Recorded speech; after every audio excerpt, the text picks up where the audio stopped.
පොරොන්දු තියාගෙන ඉන්නේ අර රංගුවා කොල්ලෝ. අනේ අප්පච්චි මොනවද මේ කියන්නේ? රන්දුනා මාමණ්ඩි මට කියපන් රන්දුනා මාමණ්ඩි උඹට පොරොන්දුවක් කළා දෙනවා පුංචි සල්ලියේදී.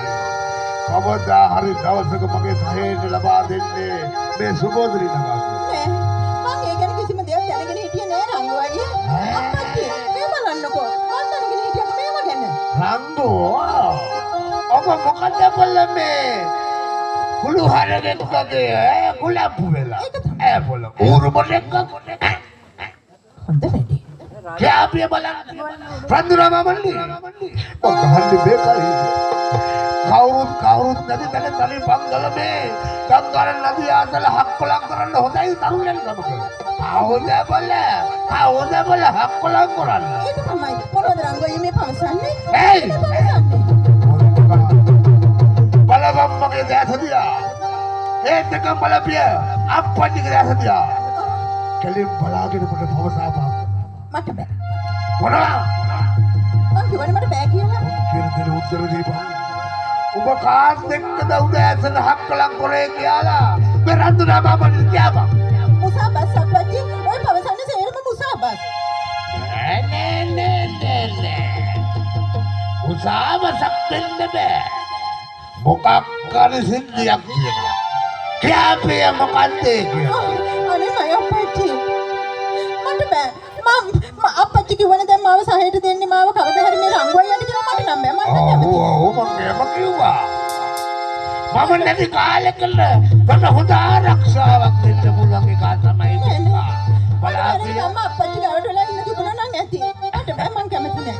මේ ආපම් මගේ පුතේ සුබෝදනේ කවදා හරි දවසක මන් නැතුණු කාලෙකල ඔබට ආරක්ෂාවක් දෙන්න මේ කන්තුලානේ ඉන්නවද මේ වගේ හයි ආර්ථිය කියන ගැනේ ඒත් අප්පච්චි මං කොහොමද රංගු අයියාට ආදරය කරන්නේ? පුංචි කාලේ ඉඳලා අපි දෙන්න හැදුණු වැඩුණ එකට.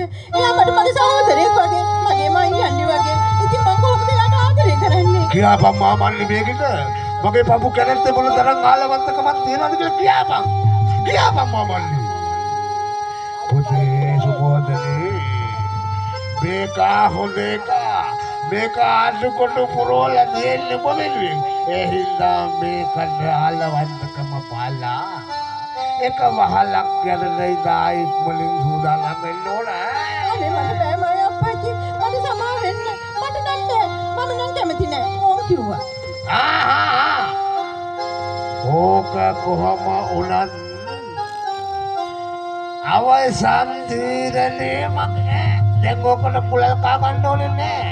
සුබෝදනියෝ තවත් පළ කොටේ ඔය අප්පච්චි හැබැයි ඔන්න මං කැමති නෑ ඔවට ඕම් කිව්වා. අර බල කල්ලා බහගෙන රංගෝ මෙහෙවර හැමදේම කලබල වෙන්න එපා.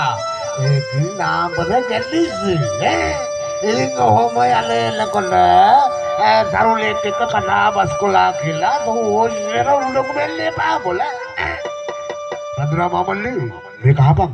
හැබැයි කවදා හරි දවසක ඔබ මට සුබෝදරි නගා කරකාරේ බන්දලා දුන්නේ නැත්නම් එදාට තමයි මේ රංගුව ගැන මේ රංගුව කවුද කියලා මට දැනගන්න තියෙන්නේ. පරියන්න. ඔබලා වෙනුවෙන් තමයි මම හේක් බොඩලා අතකොට පුරවන්නේ. මගේ සුබෝදරිට හොඳ කලක් උදා කරලා දෙන්න. ඔබලත් ඒක අමතක වුණාද? නෑ බං නෑ.